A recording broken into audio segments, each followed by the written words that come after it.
The black mail-order bride never came, so the weathered cowboy spurred his horse through howling mountain winds, following wagon tracks that led to splintered wood and frozen bodies scattered across Devil's Canyon.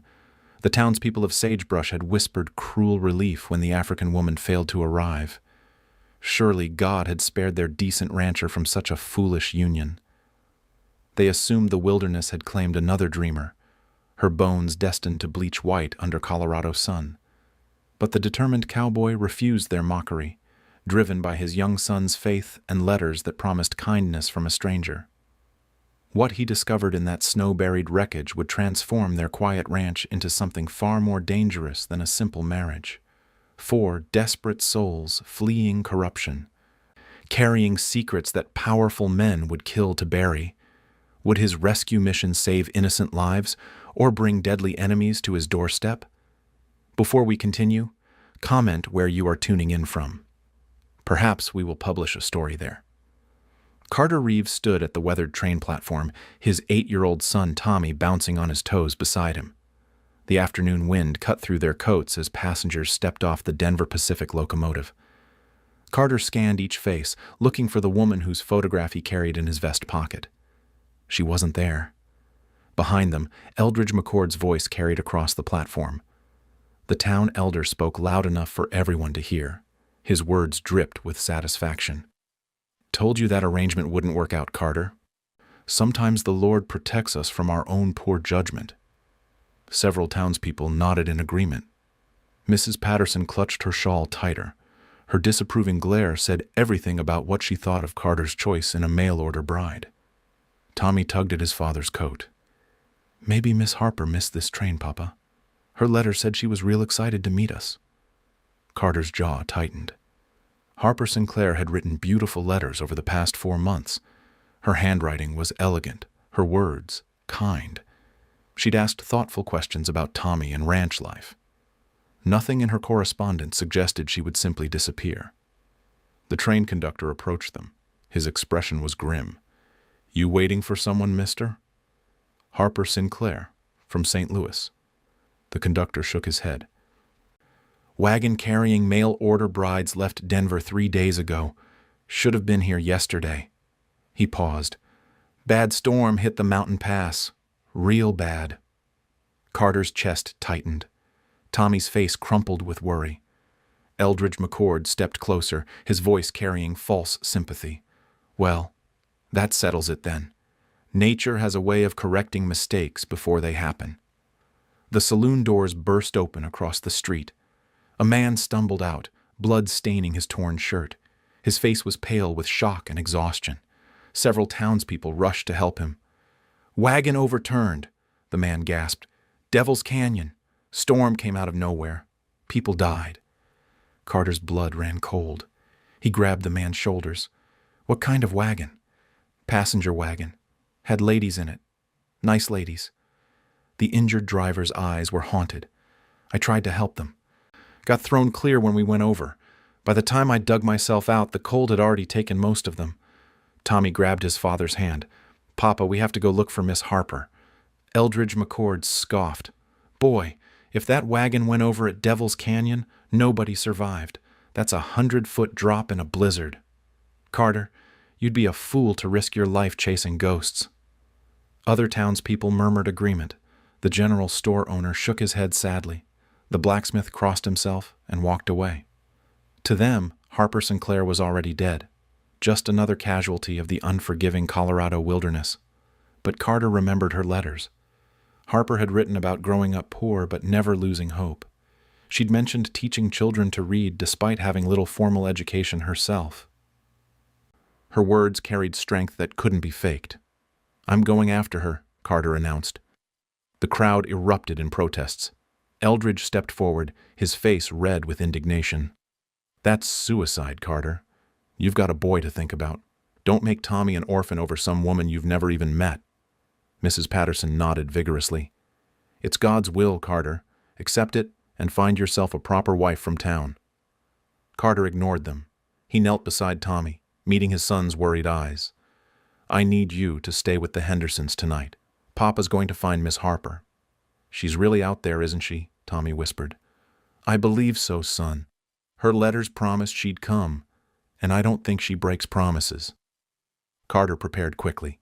He loaded his horse with supplies, rope, and blankets. The injured wagon driver gave him directions to Devil's Canyon, though his hands shook as he spoke. 3 miles up the north trail. Look for the broken pine tree. But mister, that storm dropped 4 feet of snow. Even if someone survived the crash, they'd be frozen solid by now. Carter mounted his horse as the sun began to set. The temperature was dropping fast. In the distance, dark clouds gathered over the mountain peaks, promising another storm. Eldridge made one final attempt to stop him. "Carter, this is madness. You'll die up there for nothing." Carter looked back at the faces of his neighbors. Some showed concern for his safety. Others showed relief that the problem of Harper Sinclair might be buried forever in the mountains. None of them understood what her letters had meant to him and Tommy. "She's not nothing," Carter said quietly. "She's family." He spurred his horse toward the mountain trail. Behind him, Tommy called out, "Bring her home, Papa." The wind picked up as Carter climbed higher. Snow began to fall in thick, heavy flakes. His horse's breath formed white clouds in the frigid air. Each step took them further from safety and deeper into the wilderness that had already claimed so many lives. 3 hours later, Carter found the broken pine tree. Below it, Devil's Canyon opened like a wound in the earth. At the bottom, the remains of a passenger wagon lay scattered across the rocks like broken toys. Carter secured his rope and began the treacherous descent into the canyon, praying he wasn't already too late. Carter's boots crunched through the snow as he searched the wreckage at the bottom of Devil's Canyon. 3 frozen bodies lay scattered near the overturned wagon. 2 elderly women and a young man, all passengers who hadn't survived the crash and bitter cold. Harper Sinclair was nowhere to be found. Carter examined the wagon more carefully. Personal belongings were scattered across the snow. A blue shawl caught his attention, the same color Harper had described in her letters. He picked it up, feeling the fine fabric between his fingers. Fresh tracks led away from the wreckage.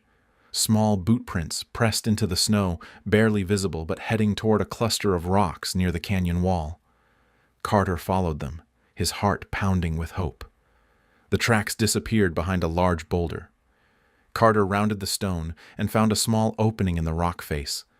Someone had scraped away snow to create a shallow cave. Inside the darkness, a figure huddled beneath torn blankets. "Harper?" The woman looked up with fever-bright eyes. Her dark skin was pale with cold, her lips nearly blue. She clutched something tightly against her chest. "Please," she whispered, "don't hurt the children." Carter knelt beside her, confusion washing over him. "Children?"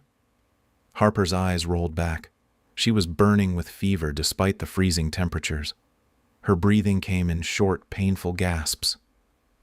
"They're safe," she mumbled. "Hidden them well. Can't let them take the children back." Carter gently lifted Harper's shoulders. She was lighter than expected, weakened by days without food or proper shelter. As he moved her, a bundle of papers fell from her grasp. Letters and documents scattered across the cave floor. One paper caught Carter's attention.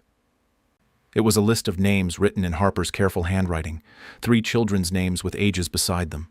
Lucy Morrison, 12 years old. Samuel Creek, 9 years old. Rose Thompson, 5 years old. "Where are the children, Harper?" Her fevered eyes focused on him briefly. "Cave," she whispered. "Smaller cave. Told them to hide until I came back." Carter's mind raced. Harper hadn't come to Colorado alone. She'd brought 3 children with her. But why would a mail-order bride travel with children? He gathered the scattered papers quickly. Among them were official documents from the Millbrook Orphanage in St. Louis. Harper's name appeared on several forms as a teacher. The children's names were listed as residents. "Harper, I'm going to get you somewhere warm. Then we'll find the children." She gripped his coat with surprising strength. "Promise me, if something happens to me, don't let them go back to that place. Promise me." "I promise." Carter wrapped Harper in his heavy coat and lifted her from the cave. She weighed almost nothing. Her fever made her delirious, but she kept mumbling about keeping the children safe. Finding the second cave took precious time. Carter searched every crevice and opening near the crash site. Snow continued to fall, covering tracks and making visibility worse. Behind a fallen tree, he discovered another small opening in the rocks. This one was better hidden, barely wide enough for a child to squeeze through. "Lucy! Samuel? Rose?" Carter called softly. "My name is Carter. Harper sent me to find you." Silence answered him. Then a small voice spoke from deep within the cave. "How do we know you're not one of the bad men?" "Because Harper is sick and needs help. She told me your names and asked me to keep you safe." A girl emerged first. She was tall for 12, with intelligent eyes that held far too much wariness for her age.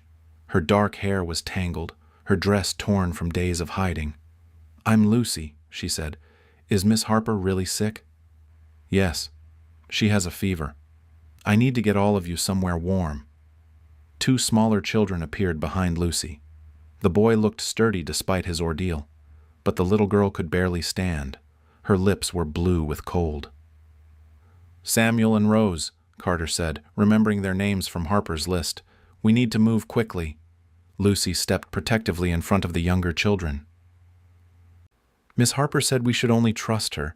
She said bad men might come looking for us." Carter knelt to meet Lucy's eyes. "Harper wrote to me for months. She was supposed to marry me and help me raise my son, Tommy. Something went wrong, didn't it? Something that made her bring you three along." Lucy's expression softened slightly. "You're the cowboy from her letters?" "Yes. And right now, Harper needs medicine and warmth. So do all of you." The girl studied Carter's face for a long moment. Whatever she saw there must have convinced her. She nodded and helped Samuel lift little Rose. Carter fashioned a travois from broken wagon wood and rope. He placed Harper on it, then helped the children climb onto his horse. The animal was strong, but carrying 5 people would be difficult. The abandoned mining cabin sat 2 miles up the ridge. Carter had discovered it years ago while hunting. It would provide shelter until Harper recovered enough to travel. As they climbed higher into the mountains, Lucy rode beside Carter. Her maturity impressed him. She spoke like an adult, watching over the younger children with fierce protectiveness. "Miss Harper saved us," Lucy said quietly. "The orphanage director was selling children to work in dangerous places. Miss Harper found out and helped us escape." Carter understood now why Harper had seemed so nervous in her recent letters. She wasn't just seeking a husband. She was running for her life and the lives of 3 innocent children. The mining cabin appeared through the falling snow just as Harper's fever spiked dangerously high. The abandoned mining cabin smelled of dust and old wood, but it blocked the howling wind. Carter laid Harper on the single cot while the 3 children huddled together near the stone fireplace. Her fever had worsened during the journey, and she drifted in and out of consciousness. Little Rose shivered uncontrollably despite the blankets Carter wrapped around her. Samuel sat close to his sister, trying to share his body heat.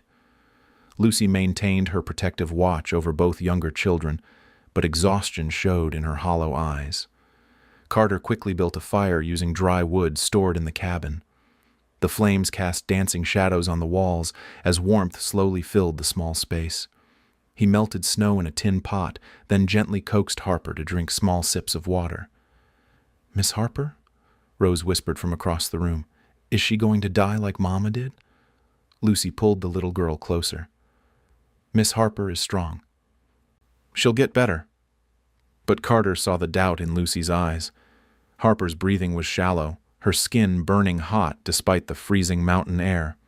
He'd seen fever like this before when his wife Sarah had fallen ill. The memory made his chest tighten with fear. Throughout the night, Carter tended to all 4 of his unexpected charges. He shared his supplies equally, making sure the children ate before taking anything for himself. Samuel perked up after some dried meat and hardtack. Rose managed a few spoonfuls of warm broth. Lucy surprised Carter by helping with everything. She knew how to tend a fire, how to make the younger children comfortable, how to organize their meager supplies efficiently. Her skills went far beyond what most 12-year-olds possessed. "You've done this before," Carter observed as Lucy tucked blankets around Rose. "Miss Harper taught us to take care of each other at the orphanage. She said we might need to survive on our own someday." As dawn broke through the cabin's single window, Harper's fever finally broke. She opened her eyes clearly for the first time in days. The children gathered around her cot, relief evident on their faces. "Lucy? Samuel? Rose?" Harper's voice was weak but steady. "Are you all safe?" "Yes, Miss Harper. The cowboy found us, just like you said he would." Harper turned her grateful eyes to Carter. "Thank you. I know this isn't what you expected when you answered my letters." Carter sat beside the cot. "Tell me what happened. All of it." Harper struggled to sit up. Lucy helped support her shoulders while she found her strength to speak.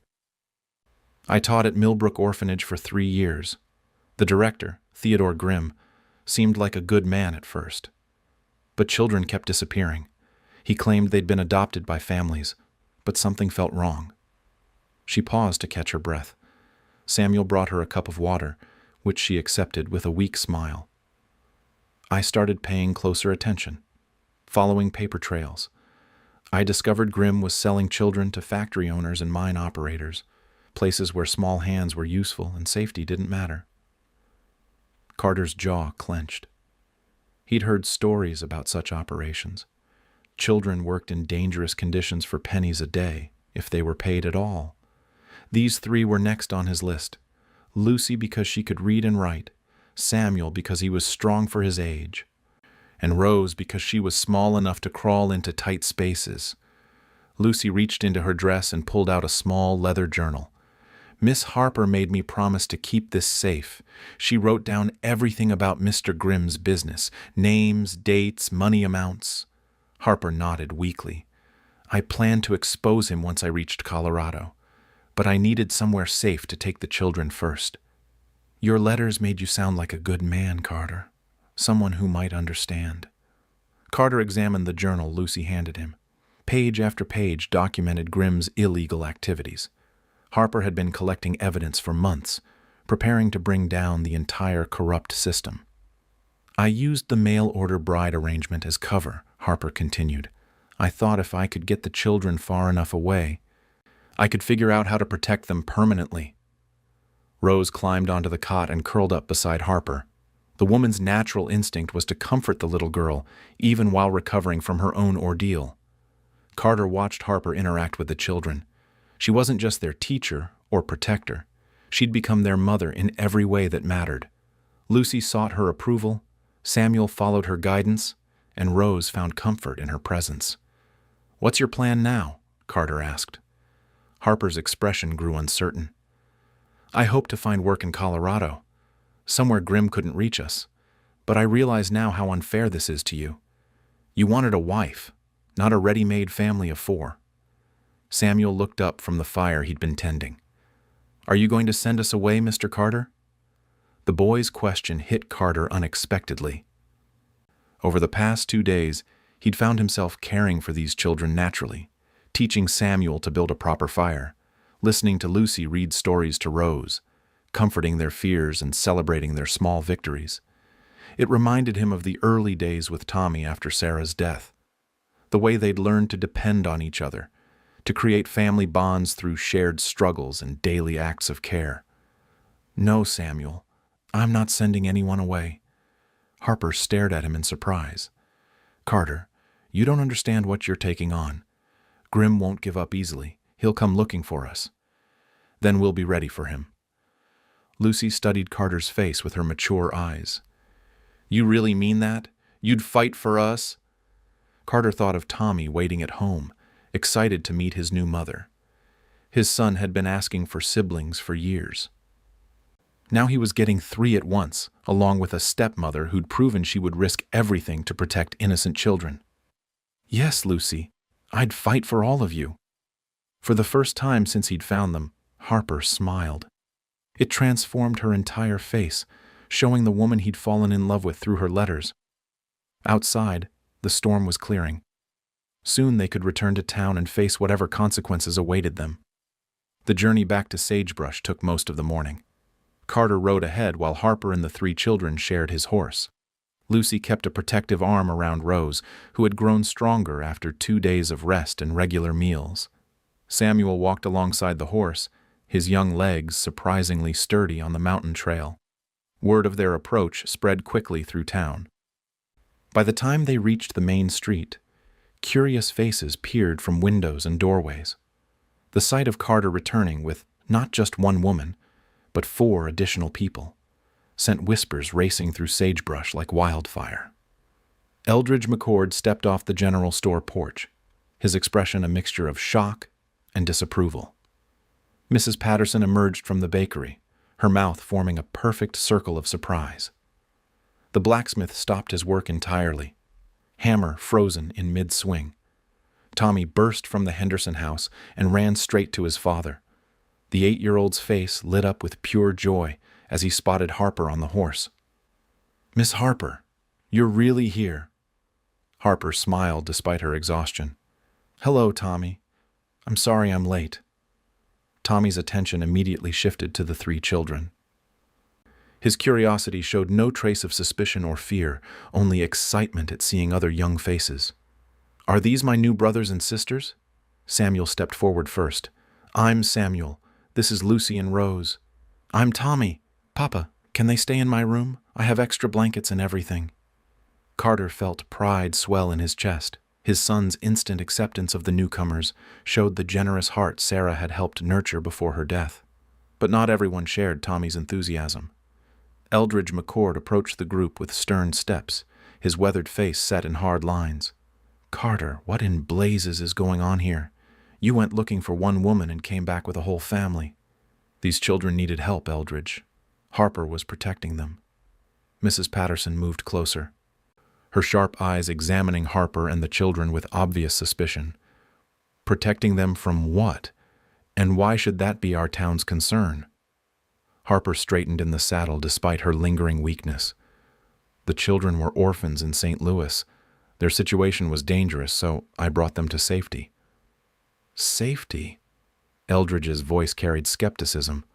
"Or did you see an opportunity to saddle a good man with extra mouths to feed?" Lucy stepped protectively closer to Harper. The 12-year-old's maturity showed in her direct gaze at the town elder. "Miss Harper saved our lives. She gave up everything to keep us safe." More townspeople gathered as word spread. The saloon keeper peered over the swinging doors. The doctor emerged from his office, medical bag in hand. Even the preacher appeared, drawn by the commotion.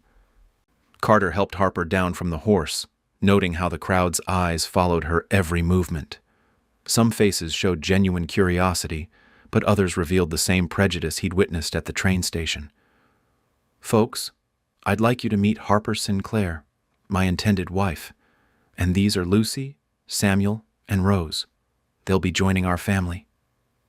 The announcement triggered an explosion of whispered conversations. Carter caught fragments of the discussion swirling around them. 4 new people all at once. Where did those children really come from? Something's not right about this whole situation. Dr. Matthews pushed through the crowd, his professional instincts overriding social concerns. "Miss Sinclair, you look like you've been through quite an ordeal. Let me examine you properly." Harper accepted the doctor's offer gratefully. Carter arranged for the family to stay at the boarding house while permanent arrangements were made.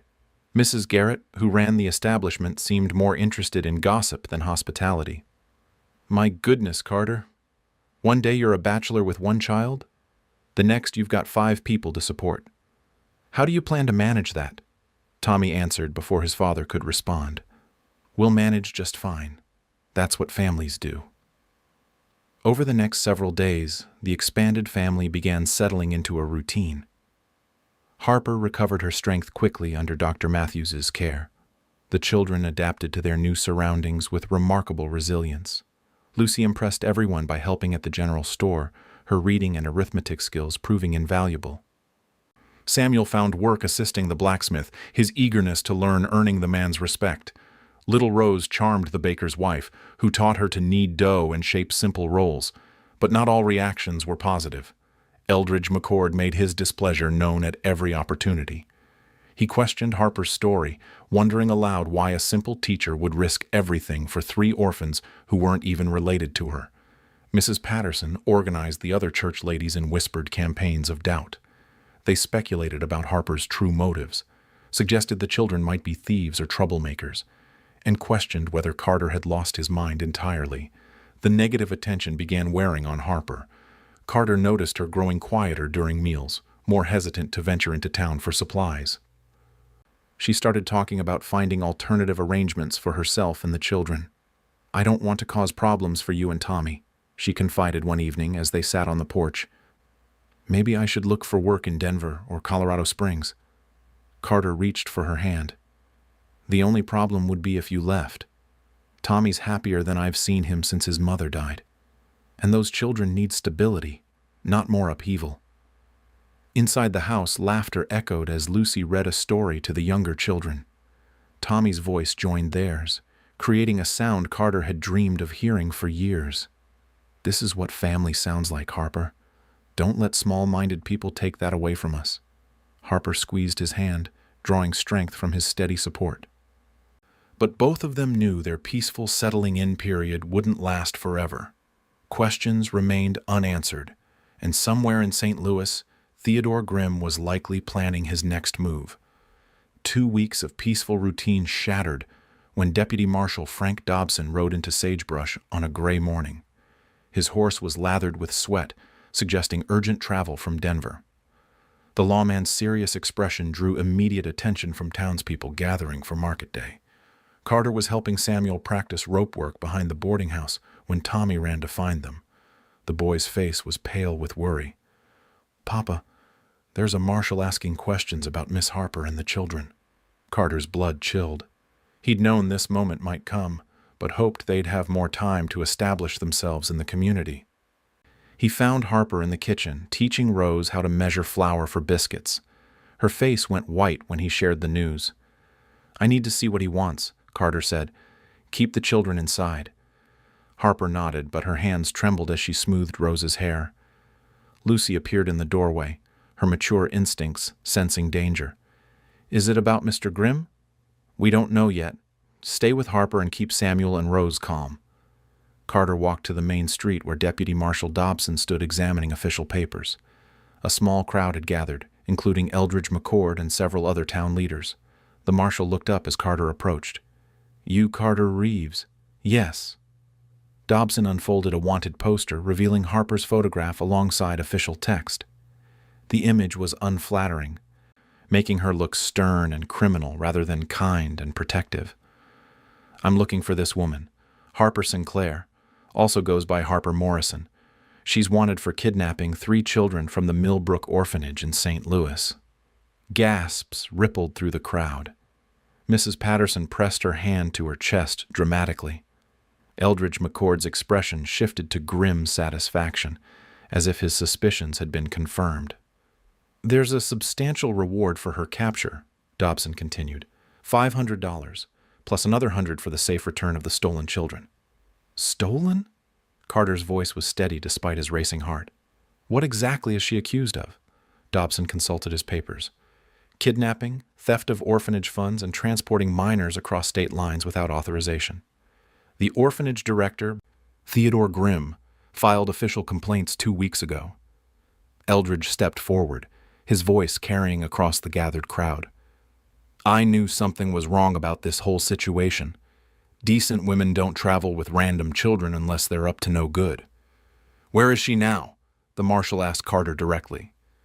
Carter felt the weight of dozens of eyes on him. The entire town waited for his response. His answer would determine not just Harper's fate, but the future of all 4 people who'd become his family. "She's here. But there's more to this story than what's on your papers." "I'm sure there is. They all have stories. But the law is the law." Before Carter could respond, Harper appeared on the street. She walked with quiet dignity despite the hostile stares following her every step. Lucy, Samuel, and Rose stayed close behind her, their young faces showing fear but determination. "I'm Harper Sinclair," she announced to the marshal. "I understand you're looking for me." Dobson studied her carefully. Ma'am, you're under arrest for kidnapping and theft. I'll need you to come with me back to St. Louis for trial. And the children? They'll be returned to their proper guardians at the orphanage. Rose whimpered and pressed closer to Harper. Samuel's jaw set in a stubborn line that reminded Carter of his own son's determination. But it was Lucy who stepped forward to address the marshal directly. Sir, before you take us anywhere, there's something you need to see. The 12-year-old reached into her dress and pulled out the leather journal she'd guarded so carefully. She held it toward the marshal with steady hands. Miss Harper didn't steal us. She saved us. And she has proof of what Mr. Grimm was really doing at the orphanage. Deputy Marshal Dobson accepted the journal with professional curiosity. He opened it and began reading Harper's careful documentation. His expression grew more serious with each page. Carter watched the lawman's face change as he absorbed the evidence. Names, dates, financial records, and detailed accounts of children sold to dangerous work situations filled the journal's pages. These are serious accusations, Dobson said finally. Do you have witnesses to back up these claims? Samuel stepped forward. I saw Mr. Grimm take money from the man who wanted to buy me for his mine. He said small boys were good for crawling into tight spaces where grown men couldn't go. Rose's small voice added, He told the mean lady that I was perfect for cleaning inside the big machines at the factory. Said little hands could reach the dangerous parts. Lucy's testimony was the most damaging. I helped Miss Harper write down everything because I could read his papers when he wasn't looking. We have records of 23 children sold in the past 2 years. The crowd's mood began shifting as they heard the children's accounts. Even Mrs. Patterson looked horrified at the descriptions of Grimm's activities. Deputy Marshal Dobson closed the journal and studied Harper with new interest. Why didn't you report this through proper channels instead of taking matters into your own hands? Harper's voice carried quiet strength. I tried. The local authorities in St. Louis dismissed my concerns. Mr. Murray Grimm has influential friends and significant money to protect his reputation. These children would have disappeared into dangerous work before anyone investigated my claims. So you decided to run. I decided to save 3 innocent lives. If that makes me a criminal, then I accept the consequences. Carter stepped closer to Harper, taking her hand in a show of support. Marshal, what happens now? Before Dobson could answer, the sound of approaching horses drew everyone's attention. 3 riders appeared at the end of the main street, their expensive clothes and authoritative bearing marking them as men of importance. The lead rider dismounted and approached the group with confident strides, his cold eyes fixed on Harper and the children with predatory satisfaction. Marshal Dobson, I'm Theodore Grimm. I've come to collect my stolen property. Theodore Grimm cut an imposing figure as he strode toward the gathered crowd. His expensive coat and polished boots marked him as a man of wealth and influence. The 2 hired men flanking him looked like professional enforcers, their cold eyes scanning the townspeople with practiced assessment. Marshal Dobson, thank you for tracking down my stolen property, Grimm announced loudly. I've come to personally ensure these children are returned safely to their proper home. Harper stepped protectively in front of Lucy, Samuel, and Rose. The children pressed closer together, their fear palpable as they recognized the man who had planned to sell them. Deputy Marshal Dobson held up the leather journal. Mr. Grimm, before we proceed, I need to discuss some serious allegations contained in this documentation. Grimm barely glanced at the journal. I'm sure Miss Sinclair has concocted all sorts of lies to justify her criminal behavior. Unstable individuals often create elaborate fantasies to rationalize their actions. Lucy stepped forward despite Harper's protective gesture. Her young voice carried remarkable strength as she addressed the marshal directly. Sir, everything in that book is true. I helped Miss Harper write it down because I could read Mr. Grimm's business papers. Grimm's expression hardened. The child has been thoroughly poisoned against proper authority by months of manipulation. You can't trust anything she says. Samuel joined his sister, his 9-year-old frame small but determined. You sold my friend Michael to the copper mine. He was only 7 years old. And you promised to send me to the textile mill where children got their fingers caught in the machines, Rose added in her tiny voice. The townspeople who had gathered to watch the spectacle began murmuring among themselves. Even those who had been suspicious of Harper looked troubled by the children's testimonies. Carter stepped beside Harper, presenting a united front. "Marshal, these children are telling the truth. Harper risked everything to protect them from being sold into dangerous labor." Grimm waved dismissively. "Mr. Reeves, I understand you've been deceived by this woman's manipulations. She's clearly taken advantage of your generous nature, but the law is clear about kidnapping." Deputy Marshal Dobson opened the journal again, his expression thoughtful. "Mr. Grimm, this documentation includes specific names, dates, and financial records. These aren't the ravings of an unstable person." Forgeries. Miss Sinclair had access to orphanage files during her employment. She could have created false documents to support her delusions. Tommy suddenly pushed through the crowd, his young voice cutting through the adult tensions. "My papa doesn't lie, and neither does Miss Harper. She's going to be my mama, and they're going to be my brothers and sisters." The 8-year-old's innocent declaration struck the gathered townspeople powerfully. Here was a local child, one they'd watched grow up, defending these newcomers with absolute conviction. Dr. Matthews stepped forward from the crowd. "Marshal, I've examined these children extensively since their arrival. They show signs of long-term malnutrition and psychological trauma consistent with their claims."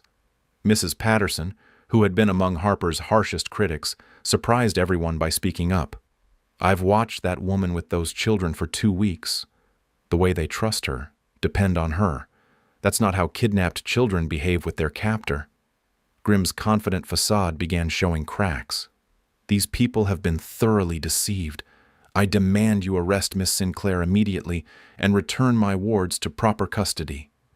Deputy Marshal Dobson studied the journal more carefully, his professional instincts engaging. "Mr. Grimm, according to these records, you received payment for children placed in work situations. Can you explain these financial transactions?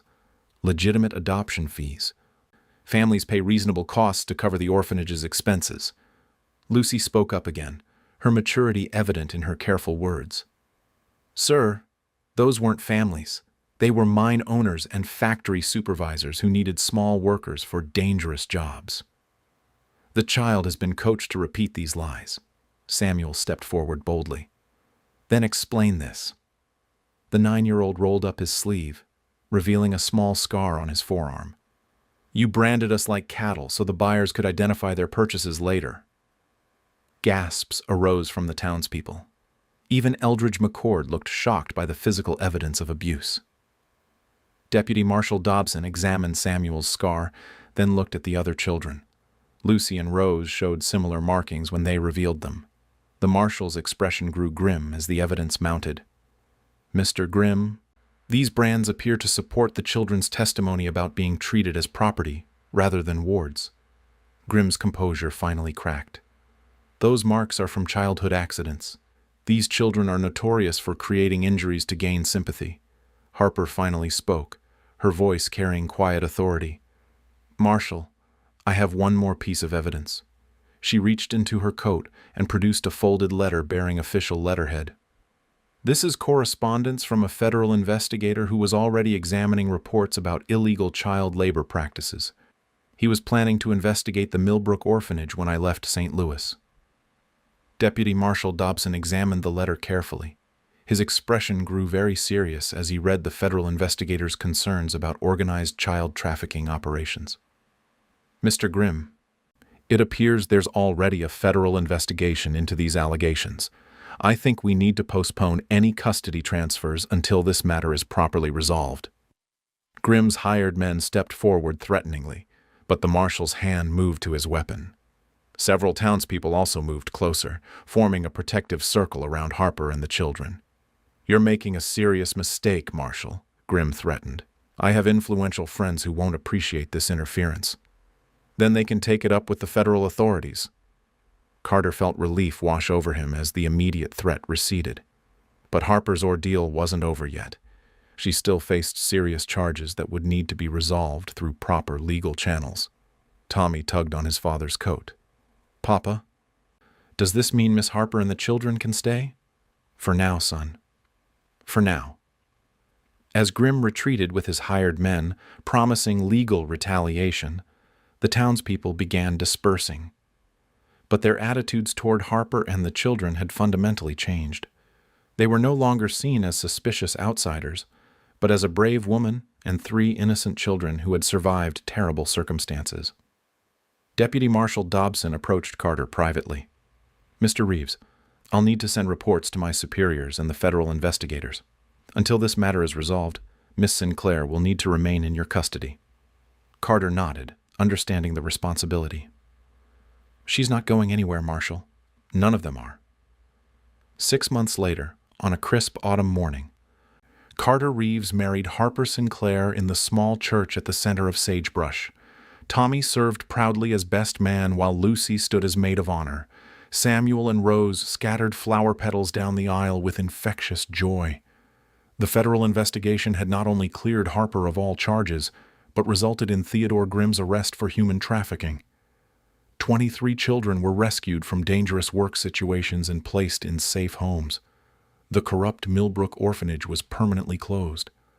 Eldridge McCord, who had become one of Harper's strongest supporters after witnessing her courage, performed the wedding ceremony.